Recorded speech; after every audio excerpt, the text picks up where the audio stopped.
siliva iwe simushanda kusvika vabhiriva tesankoma ngomo kwete utikiva usazodya mchero zaadhanga iva iwe loni gara wapfeka tabhiva utafoto wakapfeka waiti panikasiva oyo Sim Energy inobviro taure chikwadi iwe ifafancho nevakomana vekwansiti skiridandankidangidanga chikanzi ndikati dongororoka tongoti chitimba chiri yakasiyana iko nendege munhu adya neve imi adya mombe mamwe maheu musazobanda mukombe vanhu vakafami ndati vanotyei tate chirara ari mukofini anofema nei tate chirara Sim Energy oh yes Sim Energy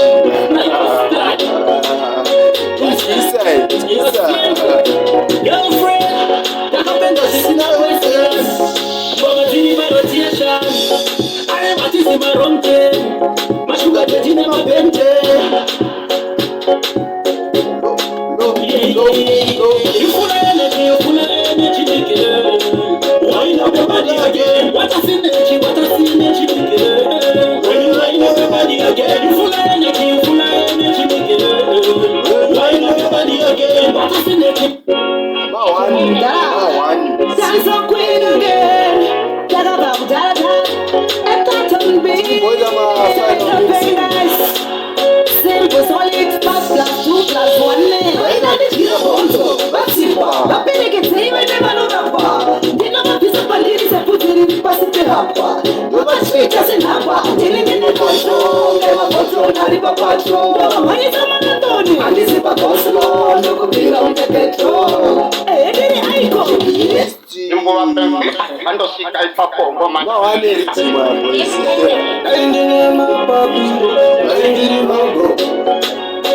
ukatenga uitange mupendi wambovato uri kusaundiri wenipena aizebonga ndepapipaitakena asinasi unondakena amwe vese vaende wendesakena nasindovataurira mchivaratidzira mwari varangarira musandiongorore upenyu wadinorarama ende musandijerere asi ndakwadama musandiongorore upenyu wadinorarama ende musandijerere asi ndakwadama oyo Shikiro baguwe simple quincy new voice tafuma kuita msumba wako itazaunoda neni yako tafuma msumba wako ndinovatakamatanauda ekuti ndinokudaisa cheni ndakakutarisa ulimeni handidi kukusha yepaduse neni uya kunongo wakamusha neni ekuti ndinokudaisa cheni ndakakutarisa ulimeni handidi kukusha yepaduse neni uya kunongo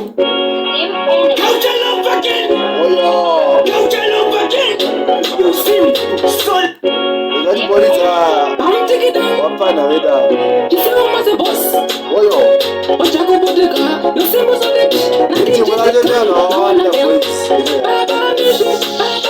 anotio master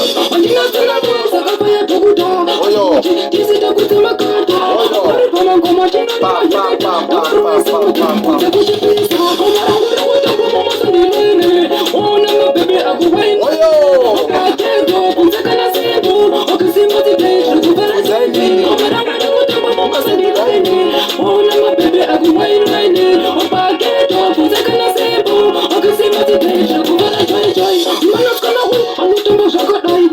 ichi chandakupa ichi chinzwisa ridhimu rine vanhu vakawanda ndofunga pa ndangoridza 4-5 maartists aripo but ridhimu iri kairi zvakangoitwa paZim Dance on Liberation ndo zvakangoitwa paridhimu iri rine maartists akawanda guys.